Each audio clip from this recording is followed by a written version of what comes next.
Good morning, students. In this lecture, we will do numericals related to Planck's quantum theory and photoelectric effect. Question number 1 is, how many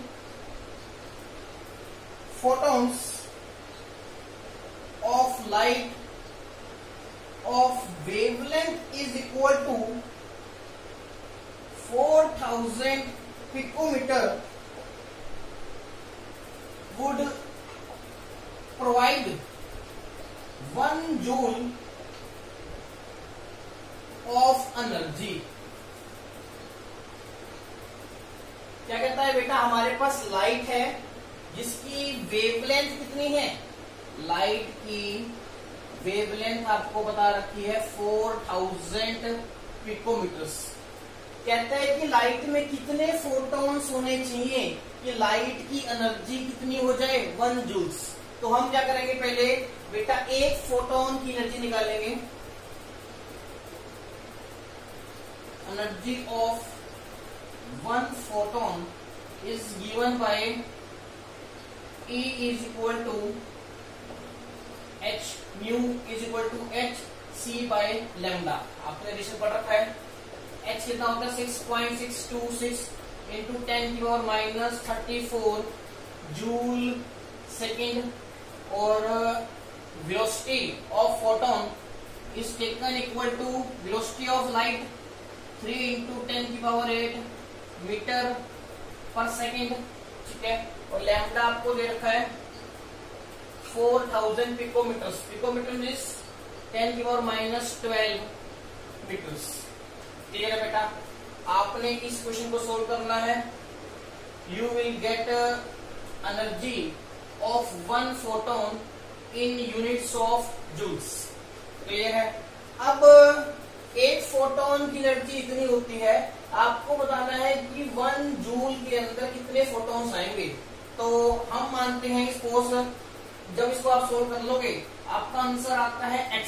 ये हमने assume कर लिया, आप easily solve कर सकते हो उसको। तो हम लिख सकते हैं as x joules is equal to 1 photon. x joule किसकी एनर्जी है? एक फोटोन की। ठीक है, तो 1 जूल कितने फोटोन्स की एनर्जी होगी हम निकाल सकते हैं। x joules is equal to 1 photon, therefore 1 joules is equal to 1 divided by x into 1 photons. इसको आप सोल्व कर लोगे, you will get required answer. Means 1 joule energy के अंदर टोटल फोटोन्स कितने हो सकते हैं? 1 डिवाइडेड बाय x। आपने यहाँ से x की वैल्यू निकाल देनी है और यहाँ पर सोल्व कर लेना है 1 बाय x। ठीक है, this will be your final answer. ठीक है, ये आपका आंसर आ गया। Clear? This is our first question. बेटा कैलकुलेशन आपको अपने आप करनी पड़ेगी।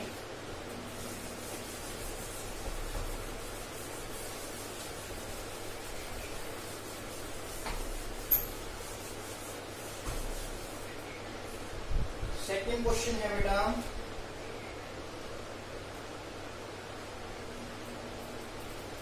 Calculate the frequency and energy of a photon of radiation having lambda is equal to 12.2 centimetre. आपको पता है रेडिएशंस में पैकेट्स ऑफ एनर्जी होती है। ठीक है, और each packet is known as quantum और फोटोन। ठीक है, सॉल्यूशन करते हैं। आपको बता रखा है कि लाइट है या रेडिएशन है जिसकी वेवलेंथ है lambda is equal to 12.2 centimetre.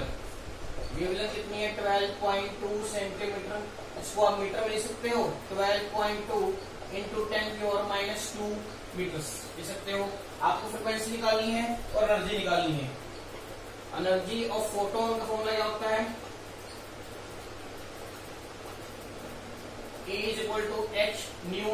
ठीक है, आपको फ्रीक्वेंसी नहीं दे रखी, आपको क्या दे रखी है? वेवलेंथ। तो इसको ऐसे लिख सकते हो HC बाय लैम्डा। क्लियर। यहां से एच की वैल्यू पुट करोगे, लैम्डा की वैल्यू पुट करोगे मीटर्स में, सी की वैल्यू पुट कर दोगे, you will get energy in units of joules. Clear.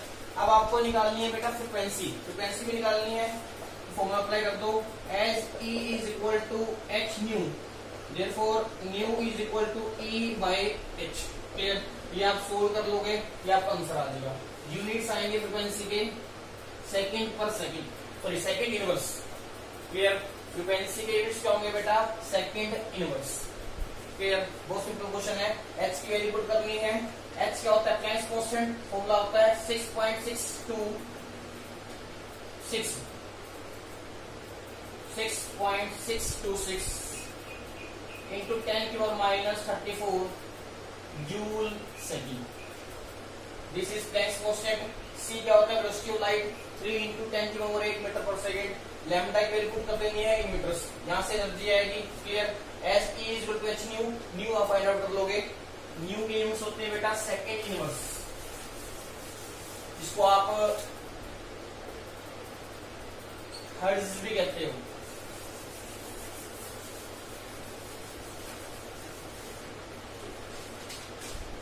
Question number 3 is a 10 watt bulb emits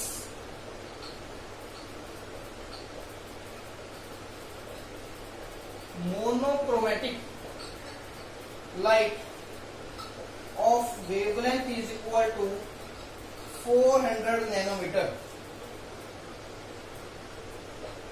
Calculate number of photons emitted per second by the bulb.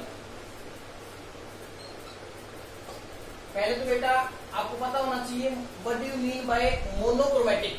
Monochromatic उसको बोलते हैं जिस radiation की सिर्फ एक ही वेवलेंथ होती है। Monochromatic means radiation of single wavelength. ठीक है। तो एक 100 वाट का बल्ब है जिसमें से मोनोक्रोमैटिक लाइट बाहर आ रही है, जिसकी वेवलेंथ कितनी है, 400 नैनोमीटर्स। आपको बताना है कि उस बल्ब में 1 सेकंड के अंदर कितने फोटॉन्स बाहर आएंगे। क्लियर है। Suppose this is your bulb. Clear. इसकी पावर कितनी है बेटा, 10 वॉट। ठीक है। तो 10 वॉट जो आपका बल्ब है, ठीक है, means it release 10 joules of energy per second। क्योंकि फॉर्मूला क्या होता है बेटा, power is equal to energy divided by time होता है। ये आपको पावर दे रखी है। क्लियर है। अगर पावर 10 वॉट है, इसका मतलब बल्ब जो है 1 सेकंड के अंदर 10 जूल्स की एनर्जी रिलीज कर रहा है। फॉर्मूला होता है power is equal to energy upon time. ये फॉर्मूला होता है watt is equal to 1 joule divided by 1 second. ठीक है। Power is said to be 1 watt if in 1 second 1 joule of energy is released. Clear है। अगर bulb की power 10 what है तो इसका मतलब वो 1 सेकेंड के अंदर 10 जूल्स की एनर्जी रिलीज करेगा। हमने बताना है कि 1 सेकेंड के अंदर उसमें कितने फोटॉन्स बाहर आएंगे। ठीक है। अब अगर मैं आपको कहूं कि 1 फोटोन की एनर्जी 1 जूल है, 1 फोटोन की एनर्जी 1 जूल है और ये टोटल एनर्जी रिलीज कर रहा है 10 जूल्स। तो 10 जूल्स में 1 जूल के कितने फोटॉन्स बन सकते हैं, आप कहोगे सर 10। अगर मैं कहूं कि 1 फोटोन की एनर्जी है 0.5 जूल्स, तो मतलब कितने फोटॉन्स प्रोड्यूस हो सकते हैं 10 जूल्स ऑफ एनर्जी में 1 सेकेंड के अंदर, that will be equal to 20। Clear है। तो मतलब अगर आप 1 फोटोन की एनर्जी निकाल लें, क्लियर है, और उसको 10 जूल से डिवाइड कर दें तो वो क्या दे देगा आपको, नंबर ऑफ फोटॉन्स प्रोड्यूस्ड पर सेकेंड। क्लियर है। जैसे मैंने आपको बताया, जैसे 10 वॉट का बल्ब है और इसमें एक सेकंड के अंदर टोटल एनर्जी कितनी रिलीज होती है? 10 जूल्स की। ठीक है, अगर एक फोटोन की एनर्जी 1 जूल है तो एक सेकंड में कितने फोटोन्स रिलीज होंगे? 10। अगर एक फोटोन की एनर्जी 0.5 जूल्स है तो कितने फोटोन्स रिलीज होंगे? 20। ठीक है, तो अब हमने क्या करना है, एक फोटोन की एनर्जी निकालनी है। मैं यहां पर करता हूं बेटा, energy of 1 photon is given bye hc/λ। Clear, इसको आप सोल्व कर लोगे इन यूनिट्स ऑफ जूल्स। क्लियर है? तो therefore total photons released in 1 second is equal to total energy released, एक सेकंड में टोटल एनर्जी रिलीज कितनी होती है, divided by energy of 1 photon.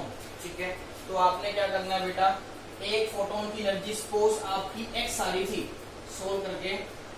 ठीक है, तो नंबर ऑफ फोटोन्स कितने रिलीज होंगे, आपने क्या करना है, टोटल एनर्जी जो रिलीज हो रही है एक सेकंड में कितनी हो रही है, 10 जूल्स, उसको रखना है ऊपर, divided by energy of 1 photon जो आपकी x आई थी, ये आपको दे देंगे required number of photons.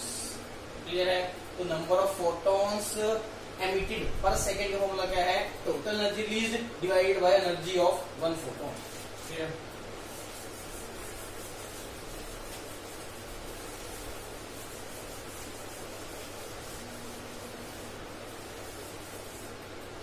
Next question लेते हैं बेटा,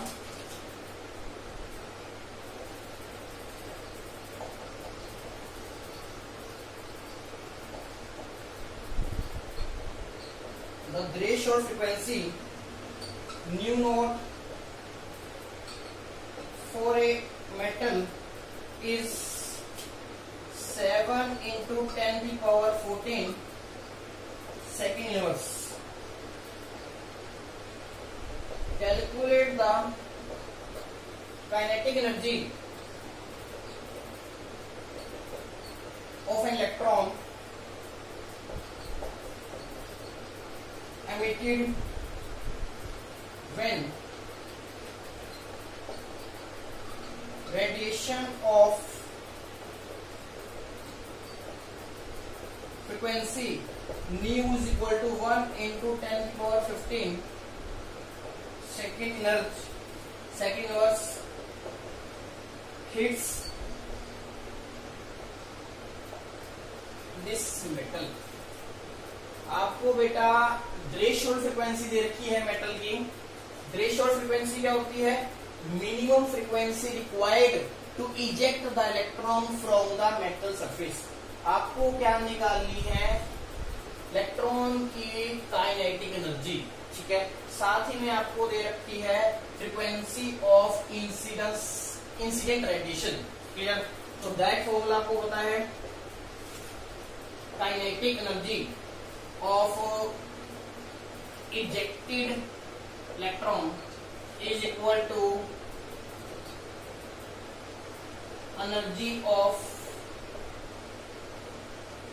incident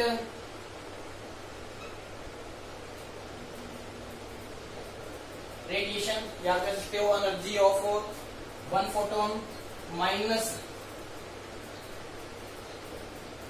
work function of metal. ये फॉर्मूला कर रखा है बेटा हमने। ठीक है, या इसको आप ऐसे लिख सकते हो, half mv square is equal to h nu minus h nu naught. Kinetic energy of the ejected electron is equal to energy of incident radiation, या आप कह सकते हो energy of 1 photon minus energy required to remove an electron from the metal surface, जिसको आप क्या बोलते हो, वर्क फंक्शन। क्लियर है? और एनर्जी ऑफ इंसिडेंट रेडिएशन या एनर्जी ऑफ 1 फोटोन का फॉर्मूला क्या होता है, h न्यू, और वर्क फंक्शन का फॉर्मूला क्या होता है, h न्यू नोट। क्लियर? आपको निकालनी है काइनेटिक एनर्जी, आपको ये निकालना है। ठीक है, यहाँ पर आपको न्यू दे रखा है, फ्रीक्वेंसी दे रखी है दिस मच, और बेस फ्रीक्वेंसी दे रखी है दिस मच। तो आपने क्या करना है बेटा, इन दोनों में वैल्यूज पुट करनी है, ठीक है। इसको अक्सर लिख सकते हो new minus new note, clear. आप वैल्यूज पुट कर देंगे, आपके पास आंसर आ जाएगा इन यूनिट्स ऑफ जूल्स, क्लियर है। क्योंकि एच के यूनिट्स क्या होते हैं, जूल सेकेंड, और फ्रीक्वेंसी के यूनिट्स क्या होते हैं, सेकेंड इनवर्स। जब आप h into new minus new note करोगे, ये आएगा, सेकेंड के साथ सेकेंड इनवर्स कैंसल, यूनिट्स क्या आएंगे, ओनली जूल्स, क्लियर। इसको आप इजीली सोल्व कर लोगे। काइनेटिक एनर्जी निकालनी थी इजेक्टेड इलेक्ट्रॉन में, क्लियर है बेटा। जो इलेक्ट्रॉन बाहर आएगा विद सम काइनेटिक एनर्जी, इस काइनेटिक एनर्जी को हम maximum kinetic energy of the ejected electron भी कहते हैं, ठीक है। यहाँ पर हम ये एज्यूम करते हैं कि इजेक्टेड इलेक्ट्रॉन अपनी एनर्जी कहीं भी वेस्ट नहीं करता, ठीक है। अगर ये इलेक्ट्रॉन जो है साथ वाले एटम के साथ कोलाइड करता तो कुछ ना कुछ अपनी एनर्जी लूज करता। हमारी यहाँ पर assumption क्या है, ये एनर्जी आ रही है इंसिडेंट रेडिएशन की एच न्यू, क्लियर। और इस H nu amount of energy में से H nu naught amount of energy तो कंज्यूम हो गई to eject the electron out, ठीक है। जो रिमेनिंग एनर्जी बची that will be equal to kinetic energy of the ejected electron, ठीक है। वो तभी हो सकती है अगर इलेक्ट्रॉन ये बची हुई एनर्जी को किसी कोलिजन में लूज ना करे, उसका कोई पार्ट अगर यूज ना करे, सभी की सभी रिमेनिंग एनर्जी अपने पास रखे, तो this remaining energy will be equal to kinetic energy of the ejected electron. तो यहाँ पर हमारी assumption होती है कि इलेक्ट्रॉन अपनी एनर्जी को कहीं पर भी यूज नहीं करता, जितनी भी रिमेनिंग एनर्जी बचती है, ठीक है, दैट कीप्स बाय इटसेल्फ, अपने पास ही रखता है। तो इस काइनेटिक एनर्जी को मैक्सिमम काइनेटिक एनर्जी भी कहते हैं। इसका फॉर्मूला क्या होता है, H new minus H nu note, clear.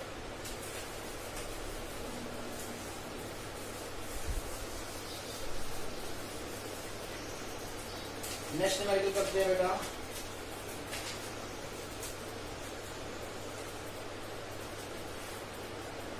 Question 5,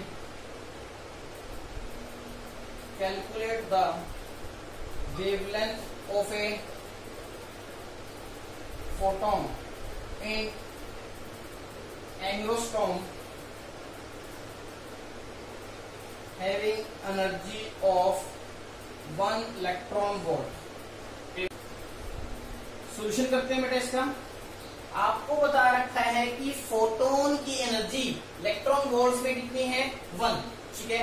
आपको फोटोन की वेवलेंथ निकालनी है एंगस्ट्रॉम में। सबसे पहले मैं आपको बता देता हूं बेटा, 1 इलेक्ट्रॉन वोल्ट की वैल्यू कितनी होती है in terms of joules. 1 electron volt is equal to 1.66 into 10⁻19 joules, ठीक है। अब 1 इलेक्ट्रॉन वोल्ट एक्चुअल में होता क्या है, सपोज हम 2 मेटल इलेक्ट्रोड्स लेते हैं, 2 मेटल इलेक्ट्रोड्स लेते हैं, इन्हें वैक्यूम चैम्बर, और इन प्लेट्स पे हम पोटेंशियल डिफरेंस क्रिएट करते हैं, ठीक है। This is negative terminal of the battery, this is positive terminal of the battery, clear. This is also negative plate, this is positive plate, clear. अगर हम इस नेगेटिव प्लेट पे इलेक्ट्रॉन रखें कोई, क्लियर है, और 1 वोल्ट का पोटेंशियल डिफरेंस अप्लाई कर दें, क्लियर। इस प्लेट के ऊपर एक नेगेटिवली चार्ज इलेक्ट्रॉन है, बैटरी की हेल्प से हमने 1 वोल्ट का पोटेंशियल डिफरेंस क्रिएट किया है, 1 वोल्ट का पोटेंशियल डिफरेंस अप्लाई किया है, तो ये इलेक्ट्रॉन जो है due to this potential difference applied कुछ ना कुछ काइनेटिक एनर्जी गेन करेगा। It will get migrated towards the positive plate, क्योंकि इलेक्ट्रॉन जो है नेगेटिवली चार्ज है, इस नेगेटिव प्लेट को रिपेल करेगा और पॉजिटिव प्लेट के साथ अट्रैक्ट होना चाहेगा, क्लियर। तो 1 वोल्ट का पोटेंशियल डिफरेंस अप्लाई करने से एक इलेक्ट्रॉन कितनी काइनेटिक एनर्जी गेन करता है, that is equal to 1 electron volt, तो 1 इलेक्ट्रॉन वोल्ट क्या होता है? It is the energy acquired by an electron when it is accelerated through a potential difference of 1 volt. It is the energy acquired by an electron when it is accelerated through a potential difference of 1 volt. तो 1 electron volt का formula क्या होता है? 1 electron volt is equal to charge on electron into voltage. Clear? Charge कितना है? 1.66 into 10⁻⁻19 Coulomb's. ठीक है. और 1 इलेक्ट्रॉन वोल्ट है, इसका मतलब 1 वोल्ट की वोल्टेज अप्लाई की होगी into 1 volt. Coulomb into volt क्या होता है? जूल्स. तो ये आएगा 1.66 into 10⁻19 joules. Clear? 1 electron volt is equal to 1.66 into 10⁻19 joules. ये है एक फोटोन की एनर्जी. एनर्जी का फॉर्मूला क्या होता है? Energy of photon is equal to hc/λ. ठीक है. ये कितनी एनर्जी? 1.66 into 10⁻19 joules. एक्स की कितनी होती है? 6.626 इंटू 10⁻34. सी की कितनी? 3 इंटू 10⁸ मीटर पर सेकंड. ठीक है. आपको लैम्डा निकालना है. यहाँ पर आप इजिली सोल्व कर लोगे. इसके यूज क्या होते हैं? Joule second. जूल के साथ जूल कैंसिल हो जाएगा, सेकंड के साथ सेकंड यूनिट्स कैंसिल होगा. क्लियर? तो ये जो लैम्डा आएगा आपका, इसके यूनिट्स क्या होंगे? In terms of metre. इसके यूनिट्स क्या होंगे बेटा? मीटर होंगे. क्लियर? सोल्व कर लोगे इजिली. आपको लैम्डा यहाँ चला जाएगा, ये वैल्यू जो है इधर आ जाएगी नीचे. आप इजिली कैलकुलेटर से सोल्व कर लेना. लैम्डा की वैल्यू आ जाएगी मीटर्स में. Clear?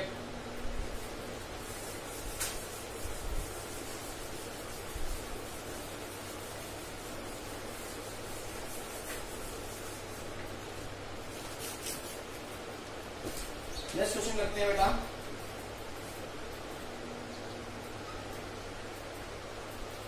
When electromagnetic radiation of wavelength 300 nanometer falls on the surface of sodium, electrons are emitted with a kinetic energy of 1.68 into 10⁵ joule per mole. आपको बताना है बेटा what is the minimum energy needed to remove an electron from the metal. B part है. Calculate threshold frequency. C part है. Calculate threshold wavelength. ठीक है. और D part है बेटा calculate maximum velocity of the electron ejected. Clear? ये आपका question है. क्वेश्चन को ध्यान से समझना बेटा. सोर्स में से बेटा रेडिएशन आ रही है. ठीक है. रेडिएशंस की वेवलेंथ कितनी है? 300 नैनोमीटर्स. क्लियर है? अब आपको पता है रेडिएशंस में क्या होते हैं? फोटॉन्स होते हैं. ठीक है. और एक फोटोन जो है एक इलेक्ट्रॉन को इजेक्ट करता है मेटल सरफेस में से. ठीक है. अब ये भी बता रखा है कि जो काइनेटिक एनर्जी है 1 मोल इलेक्ट्रॉन्स की, अगर इलेक्ट्रॉन्स हम लेते हैं 1 मोल तो 1 मोल इलेक्ट्रॉन्स की काइनेटिक एनर्जी इतनी होती है। तो हम यहाँ से क्या निकाल लेंगे, अगर 1 मोल इलेक्ट्रॉन्स की काइनेटिक एनर्जी ये है तो 1 इलेक्ट्रॉन की काइनेटिक एनर्जी क्या होगी वो हम यहाँ से निकाल सकते हैं। ठीक है, हमने निकालना क्या है, मिनिमम एनर्जी कितनी चाहिए इलेक्ट्रॉन को मेटल के सरफेस से बाहर आने के लिए। इसको हम क्या बोलते हैं बेटा, वर्क फंक्शन। मतलब पहले पार्ट में हमें वर्क फंक्शन निकालना है। ठीक है, आपको रिलेशन पता है, kinetic energy of ejected electron is equal to energy of photon minus energy required to eject 1 electron. फिर रेडिएशंस में से एक फोटोन आएगा, फोटोन अपनी एनर्जी इलेक्ट्रॉन को देगा, फिर इलेक्ट्रॉन उसमें से कुछ पार्ट तो यूज करेगा to break the attraction between itself and other nucleuses of the other atoms, और रिमेनिंग एनर्जी क्या होगी, kinetic energy of the ejected electron. Clear, तो kinetic energy of ejected electron is equal to energy of photon, ठीक है, minus energy required to eject 1 electron. हमने क्या करना था बेटा, ये निकालना है energy required to eject 1 electron. ठीक है, और हमें एक इलेक्ट्रॉन की काइनेटिक एनर्जी नहीं दे रखी, 1 मोल इलेक्ट्रॉन्स की काइनेटिक एनर्जी दे रखी है, तो यहाँ से हम 1 इलेक्ट्रॉन की काइनेटिक एनर्जी निकाल लेंगे। क्लियर, और एनर्जी ऑफ 1 फोटोन हम इजीली निकाल सकते हैं। Clear, using the relation E is equal to hc by lambda. Clear, तो kinetic energy of ejected electron, 1 electron की कितनी होगी, 1.68 इंटू 10 की पावर 5 जूल्स।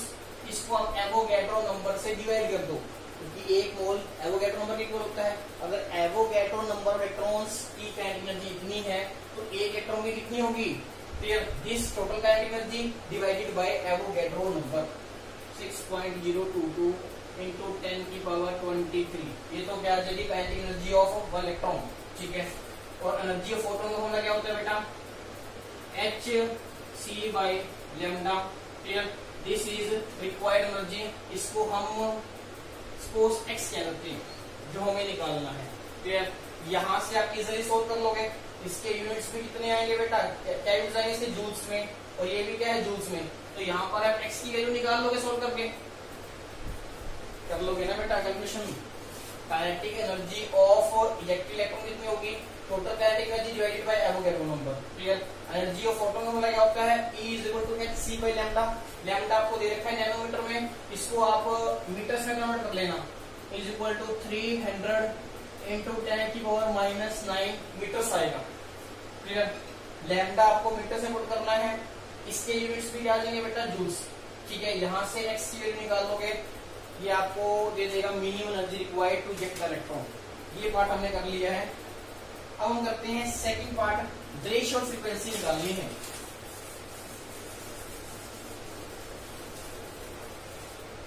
थ्रेशोल्ड फ्रीक्वेंसी कैसे निकालोगे बेटा, हमें रिलेशन पता है,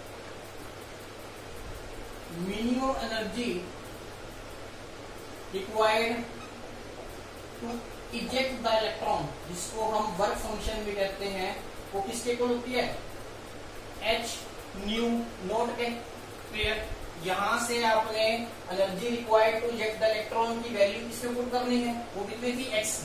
ये हमने फर्स्ट पार्ट से निकाल चुके हैं, और ये किसके इक्वल हो जाएगा, h न्यू नोट के, और न्यू नोट कितना हो जाएगा बेटा, x डिवाइडेड बाय h। ये आप सोल्व कर लोगे, आपका आंसर आ जाएगा। न्यू नोट क्या होता है, threshold frequency means minimum frequency required to eject the electron from the metal surface. Clear है, और energy required to remove the electron from the metal surface को हम वर्क फंक्शन भी कहते हैं, और वर्क फंक्शन का फॉर्मूला क्या होता है, h nu note. Clear, second part भी हमने कर दिया। अब हमने करना है थ्रेशोल्ड वेवलेंथ। अब थ्रेशोल्ड वेवलेंथ का मतलब क्या होता है बेटा, पहले ये समझते।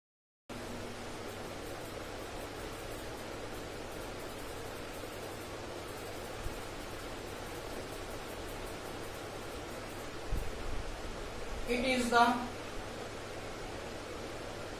maximum wavelength of incident radiation that can eject the electron from the metal surface, ठीक है। और थ्रेशोल्ड वेवलेंथ को लैम्डा नोट से मेजर करते हो, और फॉर्मूला क्या होता है, W naught is equal to H nu naught होता है, is equal to h c by lambda naught, clear. तो लैम्डा नोट का फॉर्मूला क्या हो जाएगा बेटा, यहाँ से h c divided by work function, clear है। मैंने आपको क्या बताया कि इंसिडेंस लाइट की अगर मैक्सिमम वेवलेंथ थ्रेशोल्ड वेवलेंथ के इक्वल है, क्लियर, तब तो इलेक्ट्रॉन बाहर निकलेगा। अगर इंसिडेंट रेडिएशन की वेवलेंथ थ्रेशोल्ड वेवलेंथ से ज्यादा हो जाएगी, उस केस में इलेक्ट्रॉन मेटल सरफेस से बाहर नहीं आ पाएगा, क्लियर है। तो इंसिडेंट रेडिएशन की जो वेवलेंथ है वो कितनी होनी चाहिए, मैक्सिमम लैम्डा नोट, या तो लैम्डा नोट होनी चाहिए या लैम्डा नोट से कम होनी चाहिए। लैम्डा नोट से अगर ज्यादा वेवलेंथ होगी तो उस केस में इलेक्ट्रॉन बाहर नहीं आएगा, क्लियर। तो यहाँ से हमने सी पार्ट में थ्रेशोल्ड वेवलेंथ निकालनी थी, जिसका फॉर्मूला मैंने आपको बता ही दिया, lambda naught is equal to h c divided by work function, ठीक है। वर्क फंक्शन आपने फर्स्ट पार्ट में निकाला था, minimum energy needed to remove an electron from the metal surface, इसको आप वर्क फंक्शन भी कहते हैं। ये वैल्यू आपने यहाँ पुट कर देनी है, सी पार्ट सोल्व हो जाएगा आपका।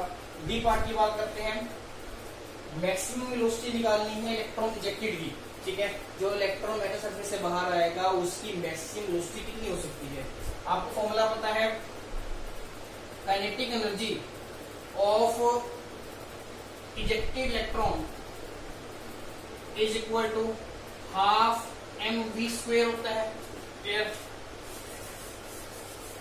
काइनेटिक एनर्जी का फॉर्मूला क्या होता है, हाफ mv², क्लियर। तो लिख सकते हैं v² is equal to 2 kinetic energy divided by m। तो v का फॉर्मूला क्या होगा बेटा, 2 kinetic energy divided by m का square root. Yes, this is the required formula for calculating velocity of the ejected electron. अब मैंने आपको पीछे बताया था कि यहाँ पर इन्होंने मैक्सिमम वेलोसिटी क्यों लिखा है, अगर इलेक्ट्रॉन अपनी एनर्जी कहीं लूज नहीं करेगा, ये हमारी असम्पशन थी, तो that kinetic energy will be known as maximum kinetic energy, clear है। तो maximum kinetic energy corresponding maximum velocity भी होगी, और उस मैक्सिमम वेलोसिटी फॉर्मूला क्या है, v is equal to √2ke divided by m। तो हमने सोल्व कर लिया यहाँ पर, ठीक है। अब आपको मैक्सिमम वेलोसिटी निकालनी थी, मतलब ये निकालना है v। तो काइनेटिक एनर्जी हम निकाल चुके हैं, क्लियर। पूरी काइनेटिक एनर्जी निकाल नहीं चुके हैं, हमें काइनेटिक एनर्जी दे रखी है, काइनेटिक एनर्जी दे रखी है। और मास ऑफ इलेक्ट्रॉन आप जानते हो, मास ऑफ इलेक्ट्रॉन कितना होता है, 9.11 इंटू 10⁻31 kg। ये वैल्यू आपने इससे पुट कर देनी है, you will get maximum velocity of the ejected electron. कर लेंगे बेटा इसको, क्लियर। कैलकुलेशन सिर्फ आपको करनी है, ठीक है। कैसे करना है मेथड मैंने आपको बता दिया।